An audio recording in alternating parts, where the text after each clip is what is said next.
ওই যারা ধরে লেগে গেল, ওই যারা ছেঁচামেচি। আসসালামু আলাইকুম। আমার দেখা আজকে এটা সবচেয়ে মর্মান্তিক, সবচেয়ে বড় দুঃখজনক ভিডিও। এটা 5ই আগস্ট আমাদের ছাত্রছাত্রী আন্দোলনের, ছাত্র সমন্বয়কারী আন্দোলনের সবচেয়ে নিপীড়িত, নির্যাতিত যে দিনটা 5ই আগস্ট, এই ভিডিওতে আমি দেখাবো পুলিশ বাহিনী আমাদের ছাত্রছাত্রীদের উপর কি পরিমাণে নির্যাতন এবং আমরা কি পরিমাণ নিপীড়িত হয়েছি। তারা এটা একটা কি বলবো, এর চেয়ে মর্মান্তিক কোনো ভিডিও হতে পারে না, এর চেয়ে মর্মান্তিক কোনো ঘটনা হতে পারে না। দেখুন কিভাবে পুলিশ বাহিনী নির্দ্বিধায় পশু পাখির চেয়েও কিভাবে মায়া মহব্বত একেবারেই নেই, নিষ্ঠুরতার সাথে কিভাবে গুলি করতেছে দেখুন।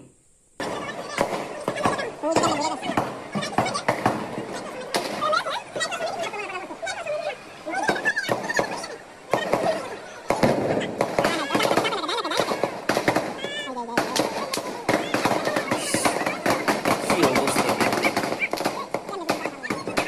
আল্লাহ আল্লাহ এই জালেমদের হাত থেকে আমাদের রক্ষা করুন আল্লাহ। দেখুন তারা কি পরিমাণে শাসক, কি অবস্থা। আল্লাহ আমাদের মাফ করুন আল্লাহ।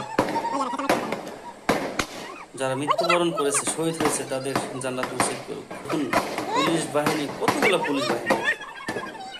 এটা হচ্ছে স্থান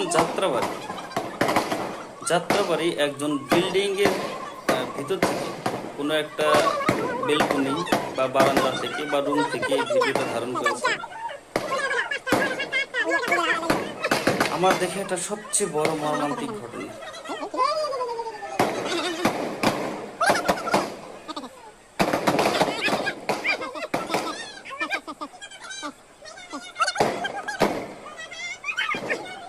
দেখুন কতগুলো লাশ পড়ে আছে।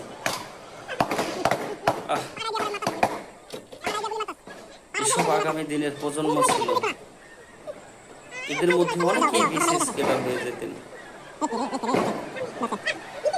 দেশের জাতির কলঙ্ক দূর করার জন্য আমাদের এই ছাত্র সমাজ মাঠে নেমেছিল। তাদের পুলিশ বাহিনী, গুন্ডা বাহিনী, ফ্যাসিস্ট সরকারের গুন্ডা বাহিনী তাদের কিভাবে নির্মমভাবে হত্যা করেছে দেখুন।